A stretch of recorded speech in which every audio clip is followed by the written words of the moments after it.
Vermərəm heç kimsəyə, sən yalnızca mənimsən. Gözlərim kör özgəyə, tək arzum istəyimsən. Sevirəm ay qız səni, həm də dəlilər kimi. Gəl özün sağalt məni, sənsən mənim həkimim. Ağlım sözümə baxmır, qəlbim sənsiz darıxır. Sən yanımda olanda ruhum səmaya çıxır. Ağlım sözümə baxmır, qəlbim sənsiz darıxır. Sən yanımda olanda ruhum səmaya çıxır.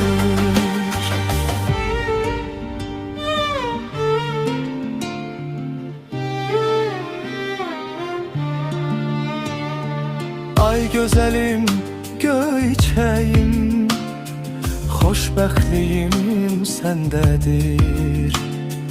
Cənnət qoxan çiçəyim, ətrin məni məst edir. Səsin bir başqa aləm, ay gözlərim aləm. Gəl sevindir könlümü, gülür mənə el aləm. Ağlım sözümə baxmır, qəlbim sənsiz darıxır. Sən yanımda olanda ruhum səmaya çıxır. Ağlım sözümə baxmır, qəlbim sənsiz darıxır. Sən yanımda olanda ruhum səmaya çıxır. Sən mənimsən əzizim, damarımda qanımsan.